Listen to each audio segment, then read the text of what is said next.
अस्सलाम वालेकुम व्यूवर्स। एक नया क्वेश्चन लेकर हम आए हैं आज।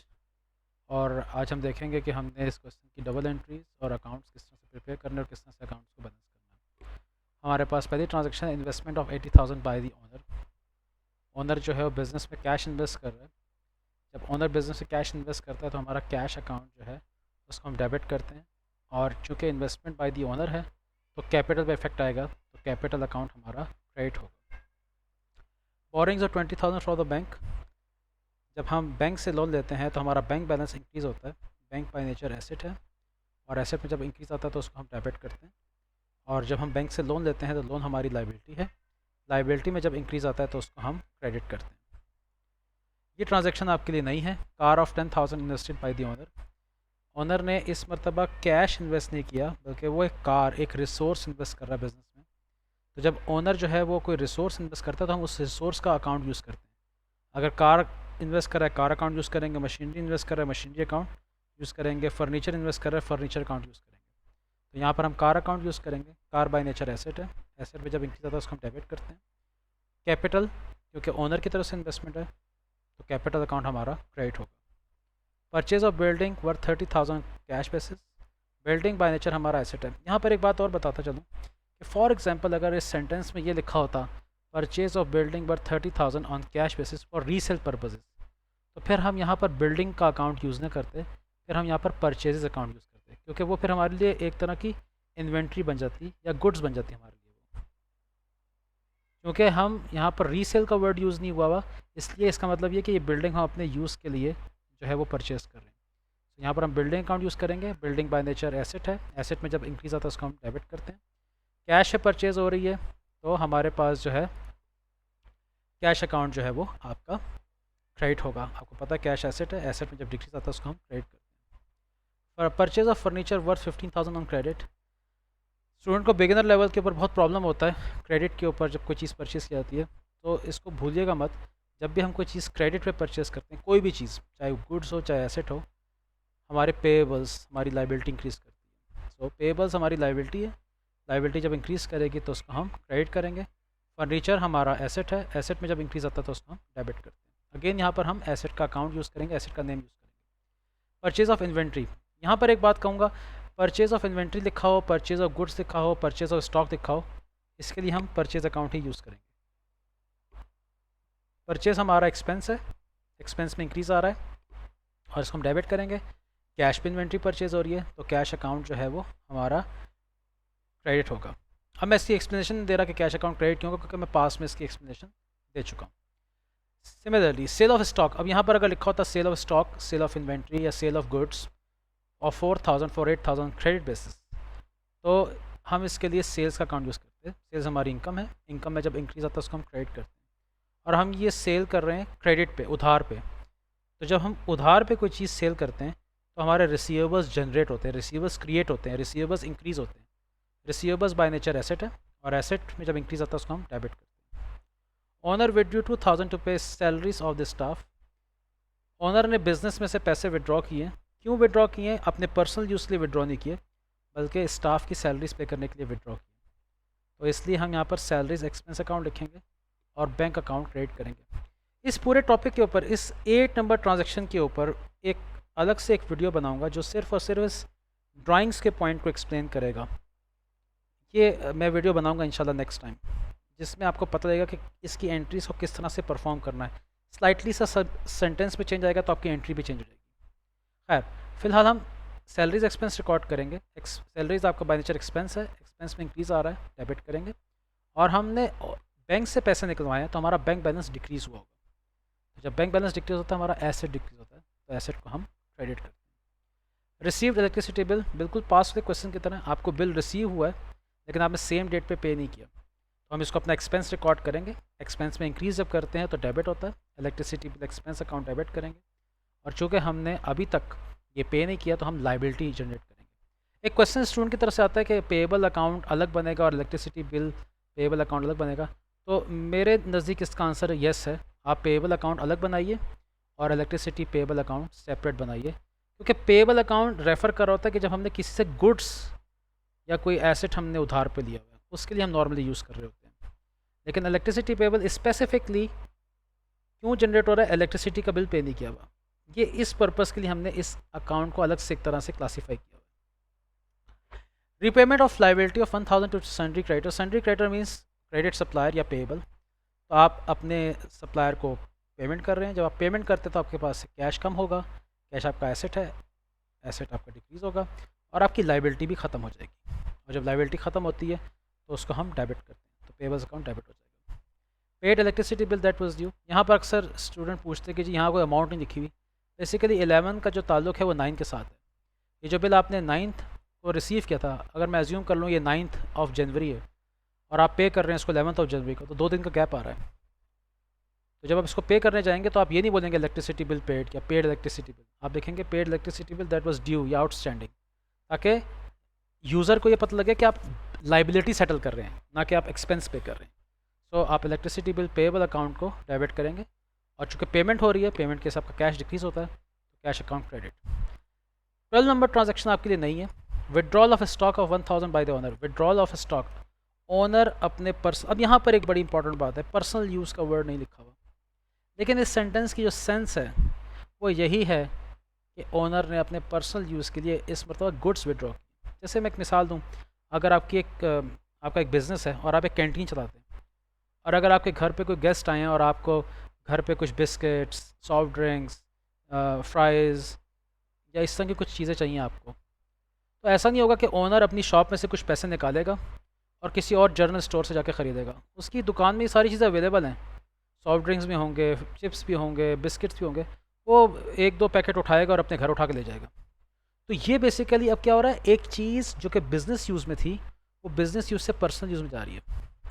अब यहाँ पर स्टूडेंट एक गलती ये करता है कि वो ड्राइंग्स अकाउंट, वो कहता है कि पर्सनल यूज़ के लिए गुड्स विड्रॉ हो रही है तो यहाँ ड्राइंग्स में तो इंक्रीज़ आ रहा है तो ड्राइंग्स डेबिट होगी, लेकिन गलती से यहाँ क्रेडिट साइड पे वो इन्वेंट्री या स्टॉक अकाउंट लिख देता है। इन्वेंट्री बेशक लिखा हुआ है विड्रॉल ऑफ स्टॉक, बेशक लिखा हुआ विड्रॉल ऑफ इन्वेंट्री, लेकिन फिर भी आपने परचेज अकाउंट को क्रेडिट करना है। अब परचेज अकाउंट को क्रेडिट क्यों करना है? देखिए, आपने जब गुड्स परचेज़ की थी तो वो आपने बिज़नेस यूज़ के लिए परचेज़ की थी कि आपने उनको फ्यूचर में सेल करना है। अब जब वो गुड्स आप उठा के अपने घर ले गए, अपने पर्सनल यूज़ में ले गए, तो आपके बिज़नेस का एक्सपेंस अल्टीमेटली कम होना चाहिए। मैं इसकी मिसाल ऐसे देता हूँ, जैसे सिर्फ एक सिंपल एग्जांपल, अगर आपने एक सॉफ्ट ड्रिंक की बॉटल परचेज़ की है सेल करने के लिए, तो आपने बिज़नेस यूज़ के लिए बाई की थी। अब वो बॉटल उठा के आप अपने घर ले गए, तो आपके बिज़नेस की परचेज़ क्या होनी चाहिए? आपकी बिज़नेस की परचेज़ पहले इंक्रीज़ हुई थी, लेकिन अब चूँकि आपके बिज़नेस की परचेज़ डिक्रीज़ होनी चाहिए, क्योंकि आपकी बिज़नेस की परचेज़ तो टेक्निकली ज़ीरो है, क्योंकि वो प्रोडक्ट तो आपके बिज़नेस में एग्जिस्ट करता ही नहीं है। तो इसलिए जो है वो हम परचेज़ को जो है वो डिक्रीज़ करेंगे। परचेज़ बाय नेचर हमारा एक्सपेंस है, एक्सपेंस को जब हम डिक्रीज़ करते हैं तो उसको हम क्या करते हैं, उसको हम क्रेडिट करते हैं। खैर, अब हम जो है वो इसके अकाउंट्स को देखेंगे। थोड़ी सी वीडियो की ड्यूरेशन जो है वो ज़्यादा होगी, लंबी होगी, लेकिन यह है कि एक ही बारी में हम सब कुछ जो है वो कैरी कर लेंगे। हमने पहले ही बारी कैश और कैपिटल अकाउंट बनाना है। हमारे पास जो है वो कैश अकाउंट जो है वो डेबिट हो रहा है 80,000 से और कैपिटल अकाउंट जो है वो क्रेडिट हो रहा है। तो कैश अकाउंट हमने डेबिट किया 80,000 से कैपिटल के अगेंस्ट, एंट्री नंबर 1, और कैपिटल का अकाउंट जो है वो हमने क्रेडिट किया 80,000 से कैश के account, entry number 1। Bank account और लोन अकाउंट प्रिपेयर करेंगे। बैंक अकाउंट जो है वो डेबिट हो रहा है लोन के अगेंस्ट, एंट्री नंबर 2, और लोन अकाउंट जो है वो आपका क्रेडिट हो रहा है बैंक के against, entry number 2। Car of 10,000 invested, car account बनाएंगे। कार अकाउंट आपका डेबिट हो रहा है 10,000 से कैपिटल के अगेंस्ट, ट्रांजैक्शन नंबर 3, और कैपिटल अकाउंट आपका देखिए क्रेडिट हो रहा है कार के अगेंस्ट, ट्रांजैक्शन नंबर 3। जो अकाउंट एक बार बन जाएगा उसको दोबारा बनाने की ज़रूरत नहीं है। Building account debit, cash account credit. Cash account हमने ऑलरेडी बनाया हुआ है, कैश अकाउंट को हम क्रेडिट करेंगे 30,000 से बिल्डिंग की वजह से, और बिल्डिंग अकाउंट हम प्रिपेयर करेंगे दोबारा से। बिल्डिंग अकाउंट हमारे पास मेरे ख्याल से शायद मैंने एंड में बनाया हुआ है। बिल्डिंग अकाउंट हमने डेबिट किया 30,000 से कैश के अगेंस्ट, ट्रांजैक्शन नंबर 4। उसके बाद हमने जो है वो फर्नीचर परचेज़ किया था, फर्नीचर अकाउंट डेबिट और पेएबल्स अकाउंट क्रेडिट। तो हम एक पेएबल्स का अकाउंट बनाएंगे, ये देखिए पेएबल्स अकाउंट क्रेडिट हो रहा है फर्नीचर के अगेंस्ट, ट्रांजैक्शन नंबर 5, और पेएबल्स का अकाउंट जो है वो मुझे यहीं की बनाया होगा, ये देखिए, और सॉरी फर्नीचर का अकाउंट मैंने नीचे बनाया, फर्नीचर का अकाउंट डेबिट हो रहा है पेबल्स के against 15,000। Transaction number 5। Transaction number 6, purchase of inventory. Purchase account debit, cash account credit. Cash account already बना हुआ है, कैश अकाउंट क्रेडिट हो रहा है ट्रांजेक्शन नंबर 6 परचेज की वजह से, और परचेज अकाउंट जो है वो डेबिट हो रहा है कैश की वजह से 5,000। 7 number transaction, receivers debit, sales credit. Receivers का अकाउंट जो है वो डेबिट हो रहा है सेल्स की वजह से 8,000 ट्रांजेक्शन नंबर 7, और सेल्स का अकाउंट जो है वो क्रेडिट हो रहा है 8,000 से रिसीवर्स की वजह से 7 number transaction. Owner withdrew 2,000, salaries expense और बैंक अकाउंट ऑलरेडी बना हुआ है, बैंक अकाउंट जो है वो क्रेडिट हो रहा है सैलरीज एक्सपेंस की वजह से, ठीक है ट्रांजेक्शन नंबर 8। और हमारे पास सैलरीज एक्सपेंस अकाउंट यहाँ पर आ जाएगा, वो डेबिट होगा आपका सैलरीज एक्सपेंस अकाउंट, ये देखिए डेबिट हो रहा है बैंक की वजह से ट्रांजेक्शन नंबर 8। उसके बाद हमारे पास है electricity bill expense account debit, electricity payable account debit. तो हम दो नए अकाउंट ओपन करेंगे। Electricity bill expense account debit हो रहा है transaction number 9 electricity payable account के अगेंस्ट, और इलेक्ट्रिसिटी पेबल अकाउंट जो है वो क्रेडिट हो रहा है इलेक्ट्रिसिटी बिल एक्सपेंस अकाउंट के against transaction number 9। 10, repayment of liability to sundry creditor, payable debit, cash credit. Payables हमारा डेबिट हो रहा है, ये देखिए पेबल्स हमारा डेबिट हो रहा है 1,000 से कैश के अगेंस्ट ट्रांजेक्शन नंबर 10, और कैश हमारा जो है वो क्रेडिट होगा पेबल्स की वजह से 1,000 से ट्रांजेक्शन नंबर 10। लास्ट एंट्री हमारी सेकंड लास्ट हमारी इलेक्ट्रिसिटी पेबल अकाउंट डेबिट और cash account credit. Cash account हमने ऑलरेडी बनाया हुआ है, कैश अकाउंट हम क्रेडिट करेंगे 1,000 से इलेक्ट्रिसिटी पेबल अकाउंट की वजह से 11 नंबर ट्रांजेक्शन, और इलेक्ट्रिसिटी पेबल अकाउंट जो है वो हमारा डेबिट होगा कैश की वजह से transaction number 10। Last one entry थी हमारी ड्राइंग्स डेबिट, और हमारे पास परचेजेस क्रेडिट। देखिए मैंने यहाँ कहीं ड्राइंग्स अकाउंट बनाया होगा, ड्राइंग्स देखें डेबिट हो रही है 1,000 से परचेज के अगेंस्ट ट्रांजेक्शन नंबर 12, और परचेज अकाउंट क्रेडिट हो रहा है ड्राइंग्स की वजह से ट्रांजेक्शन नंबर 12। ये हमने एंट्रीज पोस्ट कर दी। आपने थोड़ा नोट किया होगा मेरी स्पीड थोड़ी तेज़ है, उसकी वजह ये कि मैंने यही सेम चीज़ें क्वेश्चन नंबर 1 में 3 पार्ट्स में एक्सप्लेन की हैं, जो कि अब सारी बात है कुछ डेवलपमेंट हुई होगी, कुछ चीज़ें जो है वो समझ में आई होंगी स्टूडेंट को, तो जिसकी वजह से इम्प्रूवमेंट आई होगी। अब अकाउंट को हमने बैलेंस करना है। डेबिट साइड का टोटल 80,000, तो दोनों साइड पे 80,000 लिख देंगे। इस साइड का टोटल जो है वो 37,000 है, तो जब हम 80,000 में से 37,000 सब्ट्रैक्ट करेंगे तो हमारे पास बैलेंसिंग फिगर 43,000 आएगी। मैं अभी आपको यही बात कहूँगा कि आप यहाँ पर स्पेस छोड़ दीजिएगा, जहाँ पर मैंने बैलेंस कैरी डाउन लिखा था यहाँ पर आप स्पेस छोड़ दीजिएगा। बैलेंसिंग फिगर ज़रूर लिखिएगा, ये आप मत लिखिएगा, मैं इसको रेड कर रहा हूँ, ये मत लिखिएगा, और यहाँ पर लिखिएगा डेबिट बैलेंस। डेबिट बैलेंस क्यों है? क्योंकि आपकी डेबिट साइड जो है वो हैवी है। सिमिलरली कैपिटल अकाउंट 80 + 10 90, टोटल 90, इधर भी 90 लिख दीजिए आप, 90 - 0, तो बैलेंसिंग फिगर 90,000 आएगी। ये हमारा जो है वो क्रेडिट बैलेंस है, क्योंकि हमारी जो क्रेडिट साइड है वो हैवी है, ठीक है। स्पेलिंग के लिए माजरत पहले से ही, कभी कभी गलती हो जाती है।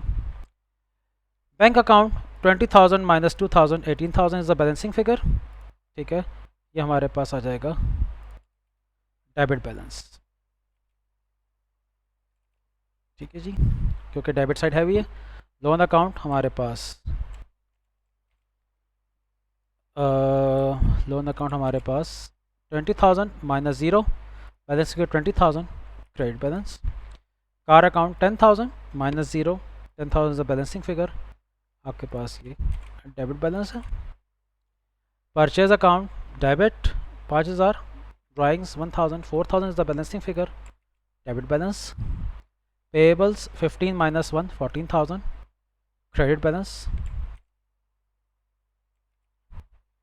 ड्राइंग्स अकाउंट आपका 1,000 - 0 balancing figure 1,000 debit balance, debit side बड़ी है।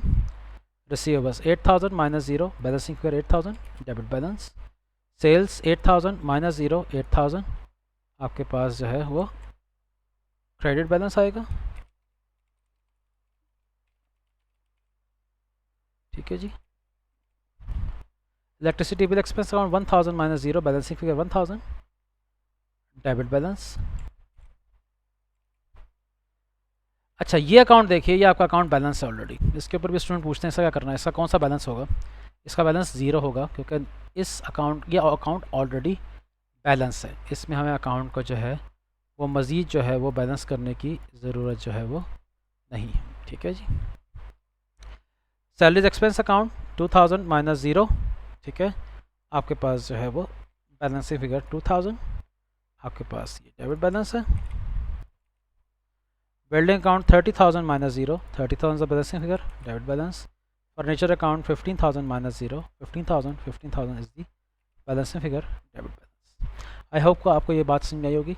अभी भी मैंने आपको ये समझाना है कि बैलेंस कैरी डाउन क्यों लिखा है कहीं पे प्रॉफिट और लॉस क्यों लिखा है।